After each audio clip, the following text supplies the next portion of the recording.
Good day, mga kayang master, eto na ang susunod na kabanata ni Mr. Daryl Darby pero bago ang lahat pa-like and share and subscribe ang ating channel, at pindutin ang notification bell para lagi kayong updated sa lahat ng kabanata, at eto na rin ang full chapter ni Mr. Daryl Darby kaya abang-abang na lang po sa iba pang mga kabanata. Marami pong salamat. Ang asawa kong tinitingala ng lahat. Kabanata 2454. Mukha namang nagkasalungatan ang mukha ni Deborah. Donahue, kinamumuhian ko ang sarili ko sa pagiging bulag at pakikinig sa lahat ng iyong kasinungalingan upang wasak na tuluyan ang lahat ng pag-asa niya, naisip niya. Higit sa lahat, galit na galit si Daryl at aalis sa kanyang isipan kapag nalaman niya ito. Sa oras na iyon, ang siyam na mga kontinente ay hindi magagawang ipagtanggol ang kanilang sarili laban sa pag-atake mula sa Rakshasa Tribe Grand Army. Nanginginig ang katawan ni Deborah nang marinig iyon. Tuluyan siyang natigilan at galit na galit. Ikasal siya sa isang kasal sa Rakshasa Camp. Bukas ang Donahue na ito ay napakalayo at kasuklam-suklam, naisip niya. Ayaw sumang-ayon ni Deborah. Hindi madaling makuha ang aking memorya. Ang puso ko ngayon ay puno ng Daryl. Paano ako mag-aasawa sa Donahue bukod? Ang Donahue ay kilalang-kilala sa pagiging malupit at nalihis. Tinaksyan din niya ang siyam na kontinente at sumali sa puwersa ng tribo ng Rakshasa. Ang ganitong uri ng tao ay dapat na hamakin sa loob ng 10,000 taon. Paano ako magiging babae niya? Hindi, siguradong hindi. Mas gugustuhin kong mamatay kaysa sumang-ayon dito. Alam kong tatanggihan mo ako. Kung ganoon, wala kang magagawa tungkol sa gagawin ko kay Natalie. Tinignan ni Donahue ang emosyon sa kanyang mukha at sinabing may malamig na ngisi. Pagkatapos, lumakad siya at hihilahin sana si Natalie sa labas. Huwag! Sigaw ni Deborah na nag-aalala. Huminto si Donahue, binaling ang ulo upang tumingin sa kanya at inaasar, "Ganon nanalo ba ako?"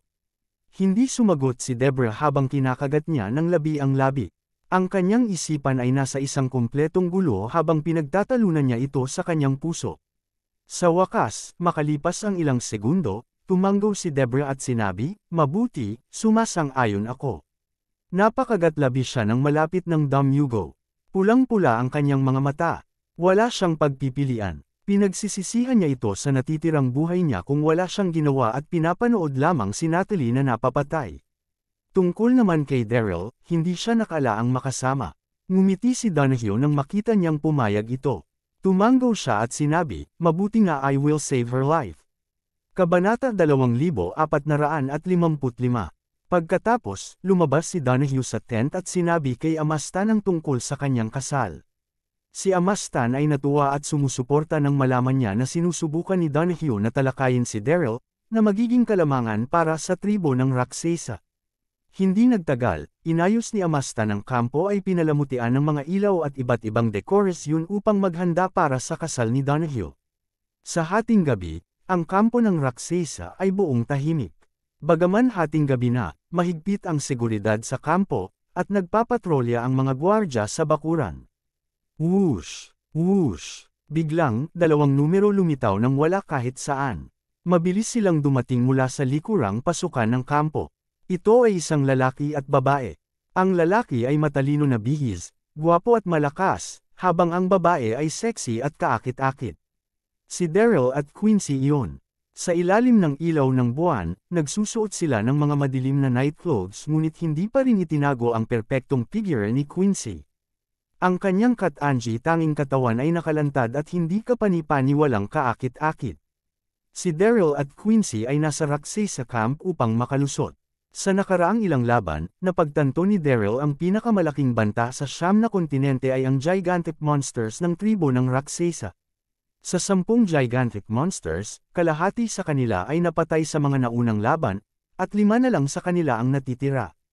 Sa kapangyarihan ni Daryl, hindi niya kailangang mag-alala tungkol sa mga gigantic monsters na iyon. Sa isang atake lamang, makakapatay siya ng isang gigantic monster. Ang tanging bagay ay maubos ang kanyang panloob na enerhiya. Sa engranding hukbo ng tribo ng Rakshasa, ang gigantic monsters ay mga makina ng pag-aani ng buhay. Nilinang ni Daryl ang 5 malalaking obeying pills at nagpas siyang lamuso sa Rakshasa Camp sa gabi upang payagan ang gigantic monsters na gawin itong kanila. Ang Obeying Peel ay isa sa mga natatanging table task sa Infinite Elixir Manual. Matapos itong ubusin, susundin ng isang tao ang lahat ng uri ng mga tagubaylang ibinigay. Gayunpaman, hindi pa ito nasubukan ni Daryl dati. Pinagbuti niya ang formula upang makontrol ang gigantic monsters. Ginamit din niya ng 10 beses ang mga sangkap at nilinang 5 malalaking Obeying Peels. Ang lahat ng mga table tasks ay kasing laki ng mga basketball at itinago ni Daryl sa enchanted na hayop na pouch. Nag-aalala si Quincy na mapanganib si Daryl na pumunta doon ng mag-isa, kaya sinundan niya ito. Sa sandaling iyon, napagmasdan ni Daryl ang sitwasyon sa paligid nila at lihim na pumasok sa kampo. Halika na, kinagat ni Quincy ang mga labi, kinakabahan ang pagsunod sa likuran niya. Si Daryl ay lumusot sa Roxy sa camp dati, kaya't mas pamilyar siya sa lugar. Di nagtagal, narating nila ang lugar na malapit sa gigantic monsters. Bago sila lumapit, nakakarinig sila ng malalakas na hilik na ikinagulat ng langit. Talagang nasasabik si Daryl. Haha, sa sandaling makita ko ang gigantic monsters at hayaan silang ubusin ang Obeying Peel, hindi ko na kailangang matakot sa kanila na sanhi ng pinsala sa mga sundalo ng Siyam na continent sa hinaharap na laban. Akmang ilalabas na niya ang mga Obeying Peels mula sa enchanted na pouch ng hayop. Gayunpaman, narinig nila ang boses ng isang babaeng tribo ng Raksasa na nagmumula sa hindi masyadong kalayuan.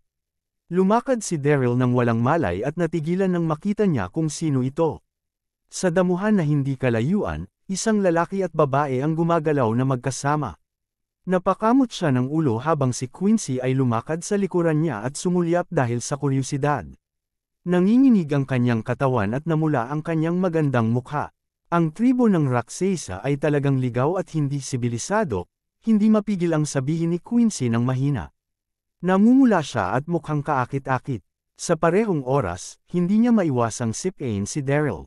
Nakatingin ka pa rin. Si Daryl ay natuwa sa sandaling ito nang makita niya ang reaksyon nito. Hindi niya mapigil ang asarin siya. Hindi bale ang tribo ng Raksasa. Ano ang mali kung titingnan ko? Bukod, hindi ka rin ba naghahanap? Pinag-uusapan mo pa rin ito. Kabanata 2456.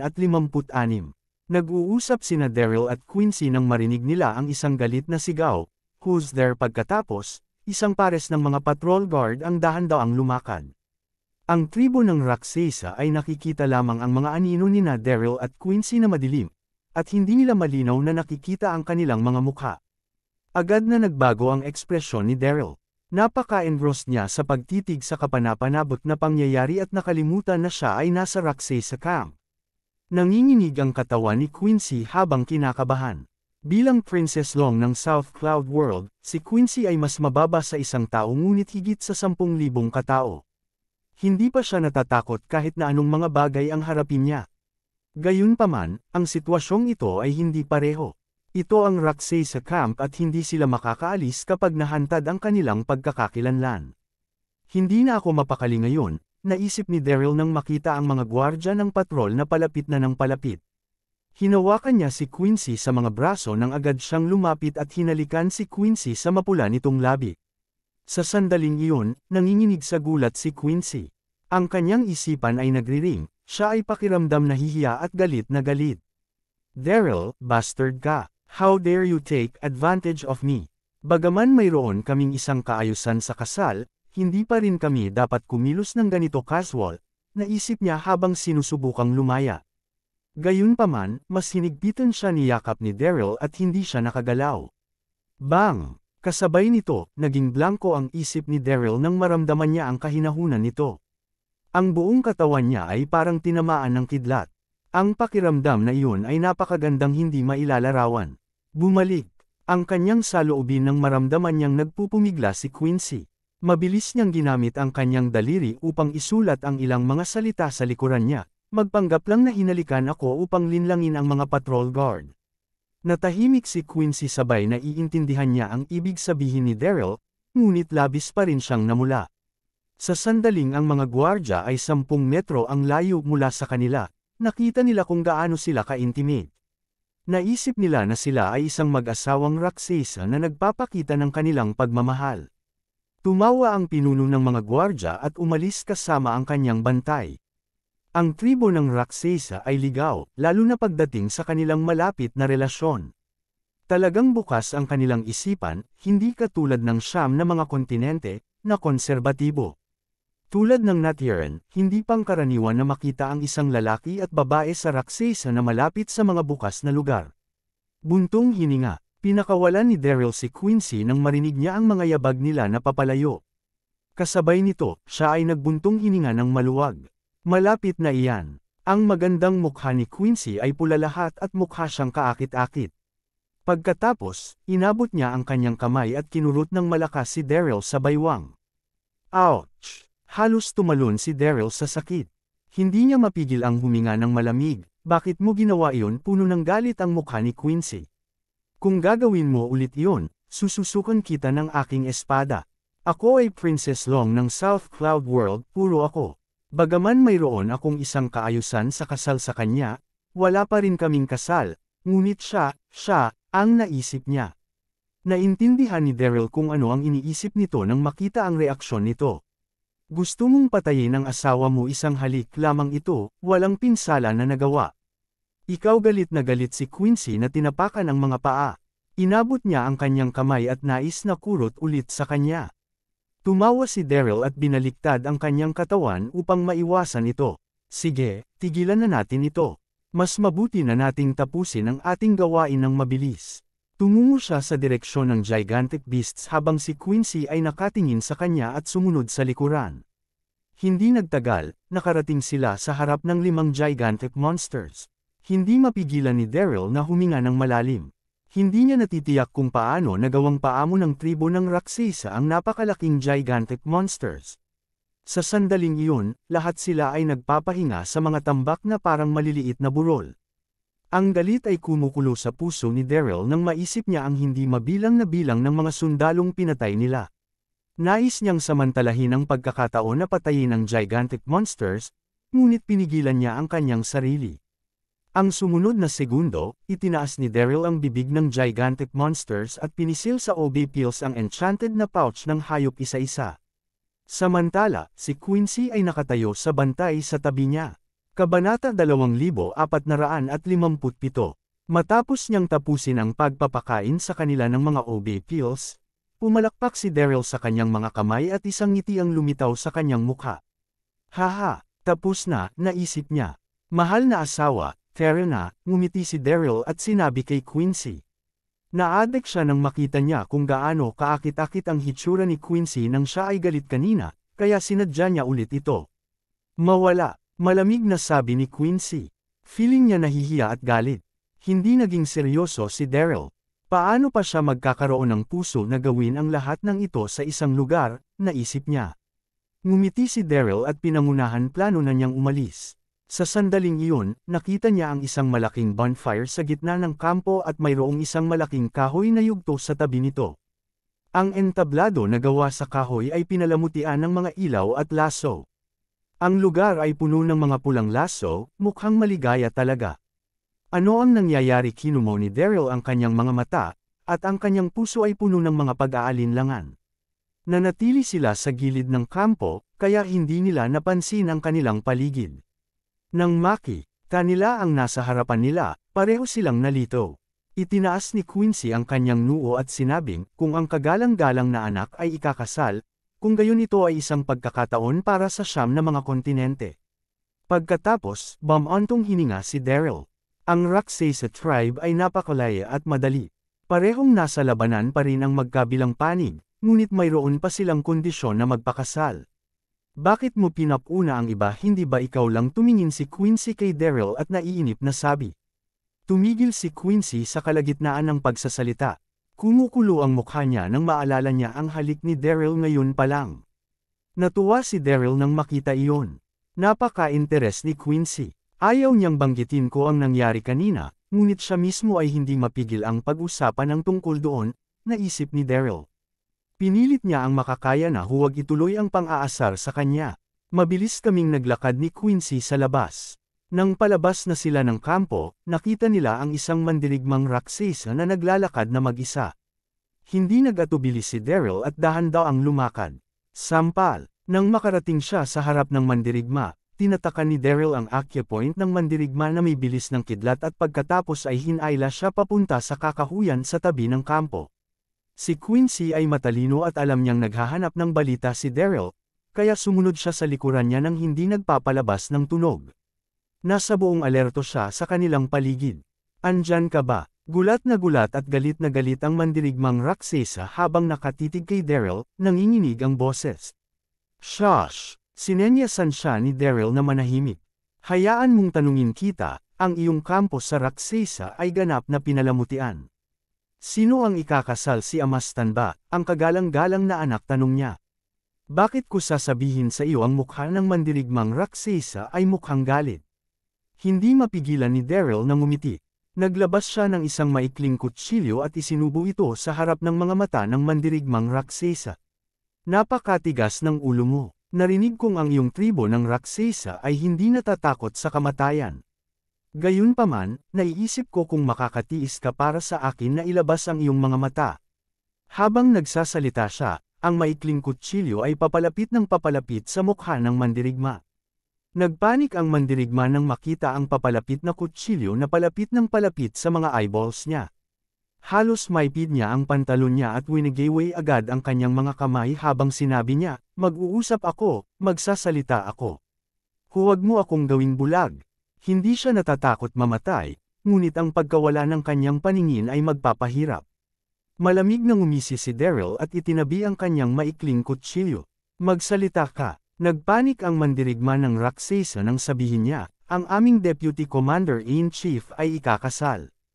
Ang kanyang ikakasal ay mula sa Siyam na kontinente, siya ay isa sa mga guro ng Eldest Honorable Son. Tinawag siya na Debre Gable. Nang marinig nila iyon, kapwa nagulat sina Daryl at Quincy. Kabanata 2458. Umiikot ang isip ni Daryl at naisip niyang mali ang narinig niya. Ikakasal na si Debre, sino ang kanilang Deputy Commander-in-Chief? Pagkalipas ng ilang segundo, sinuntok ni Daryl ang mandirigma ng Raksesa, na hinimite siya. Pagkatapos, sinabi niya kay Quincy, Princess Long, dapat kang bumalik kaagad sa kampo at sabihin kay Brother Chester at sa iba pa ang sitwasyon. Hayaan silang tipunin ng dakilang hukbo upang atakihin ang kampo ng Raksesa. Bilasan mo, napakaraming pagsubok ang napagdaanan ko kay Deborah. Paano ko hahayaang magpakasal siya sa ibang lalaki? Talagang hindi. Naisip niya. Nag-aalala si Quincy habang sinusubukan nitong aliwin siya. Huminahon ka, Daryl. Maaari kaming bumalik upang talakayin at planuhin ito kung nais mong iligtas si Deborah. Paano mo ito magagawa ng mag-isa? Si Quincy ay isang matalinong babae at alam niyang nais ni Daryl na maningil sa kampo ng Raksesa. Siya ang fiancé niya, kaya paano niya siya papayagang kunin ang panganib na iyo? Pawis na pawis si Daryl at labis na nag-aalala, mabuti na ako. Huwag kalimutan, mayroon akong kontrol sa 5 gigantic monsters. Ang Raksesa Grand Army ay walang magagawa sa akin. Mukha siyang determinado habang nagsasalita. Kahit anuman, kailangan kong hanapin si Deborah at matagumpay na mailayo siya. Huwag mag-alala, hindi ako gagawa ng walang ingat bago dumating ang engranding hukbo ng Siyam na continents. Buntong hininga. Nang marinig niya ang sinabi nito, alam ni Quincy na hindi siya makumbinsi. Bumantong hininga siya at pinadyak ang mga paa. Pagkatapos ay binaliktad niya ang kanyang katawan at tumungo sa direksyon ng kampo ng Siyam na kontinente. Nang makita ang figure ni Quincy na nawala sa kadiliman, kumuyam si Daryl at bumalik sa kampo ng Raksesa. Sa sandaling iyon, ang paligid ay naiilawan ng mga kandila sa tent sa gitna ng kampo ng Raksesa. Ilang kababaihan sa Raksesa ang naglalagay ng makeup kay Deborah at banibihisan siya. Habang ginagawa nila ang kanyang pampaganda, ilang kababaihan ng tribo ng Raksesa ang naiinggit kay Deborah. Kasabay nito, ang 2 gwardya ng Raksesa na nagbabantay sa pasukan ay tumingin sa kanila hanggang sa angat ng kanilang mga mata.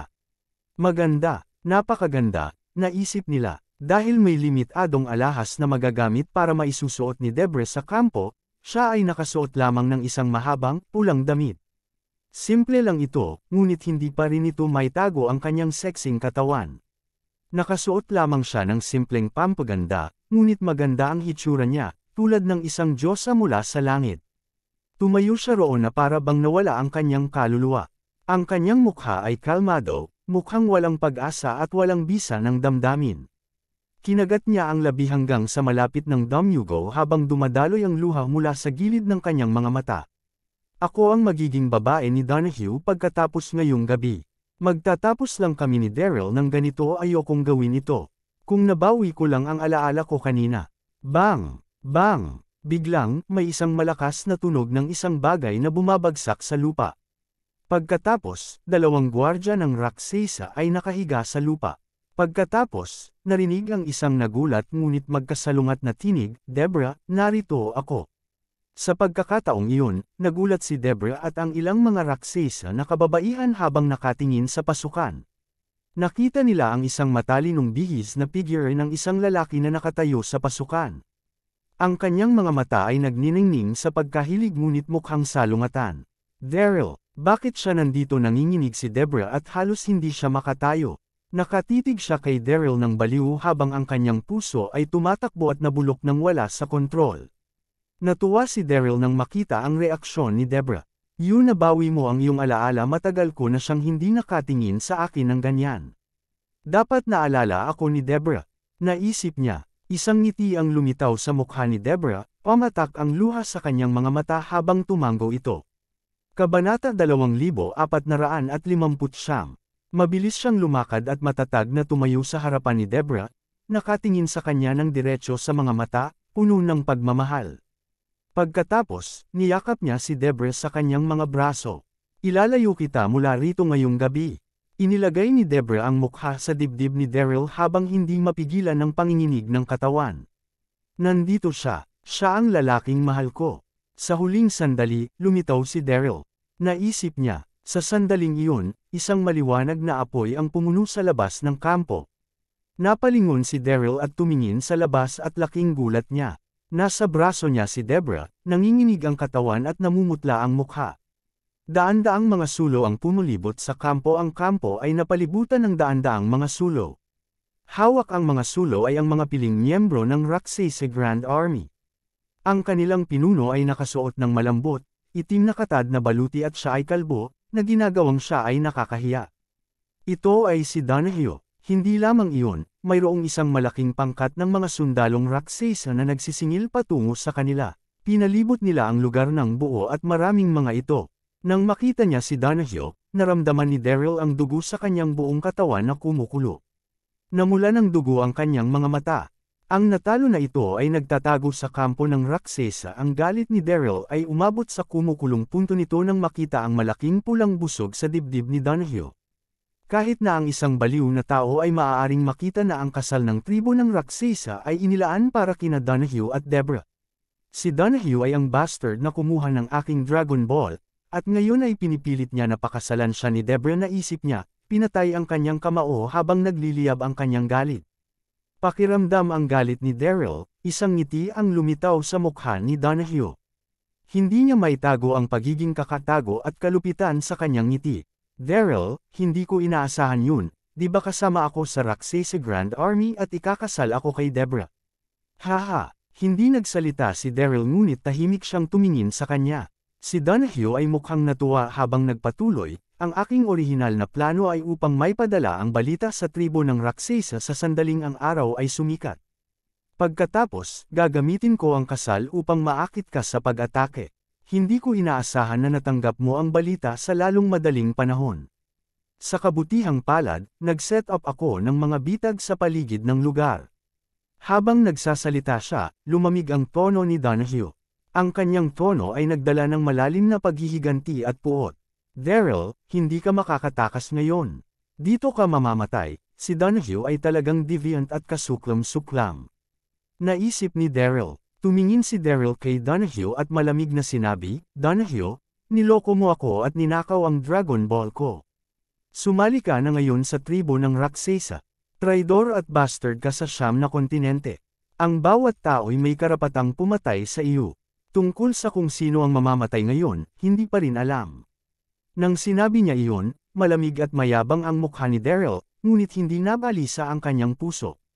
"Kailangan kong protektahan si Debra. Hindi ako sigurado kung makaka-break out ako rito," naisip niya. "Humihingi ka ng kamatayan. Biglang sumigaw ng isang boses mula sa di kalayuan. Pagkatapos, si Amastan, na nakasuot na sandata habang hawak niya ang white bone long blade sa kanyang kamay, lumakad sa malalaking hakbang habang galit na tinitigan si Daryl. Ibaba mo siya. Sa sandaling iyon, talagang nasa sabik si Amastan at hindi inaasahan na magiging epektibo ang plano ni Donahue.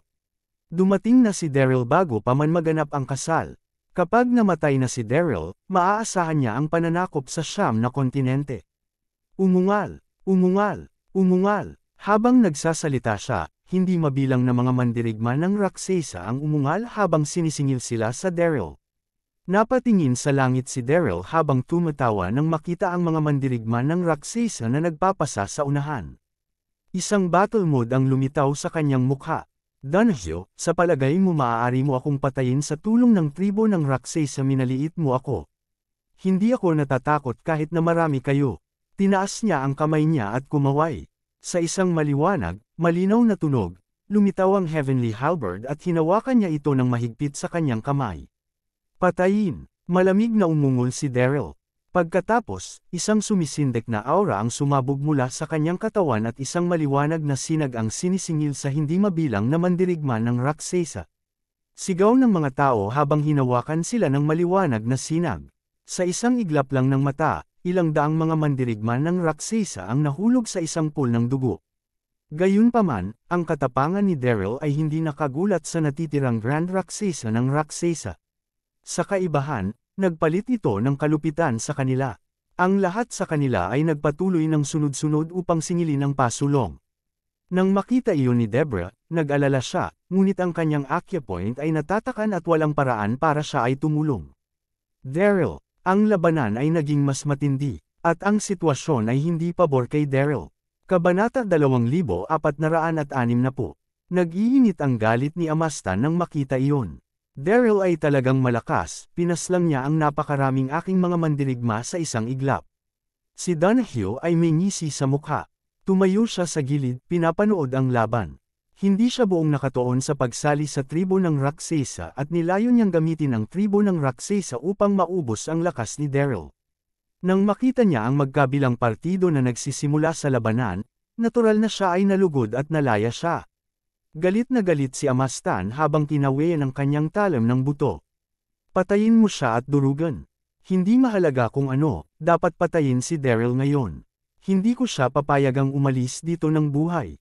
Naisip niya, bang, bang. Nang marinig nila ang galit na galit ni Amastan, 12 malalaking numero sa gitna ng karamihan ng sisingilan diretsyo para kay Daryl. Sila ang 12 Diyos ng tribo ng Rakshasa. Ang 12 Diyos ay may likas na makadiyos na kapangyarihan at may talento sa paglilinang. Sila ang personal na bantay ng Rakshasa King at responsable sa pagprotekta sa seguridad ni Rakshasa King. Sila rin ang lihim na sandata ni Amastan.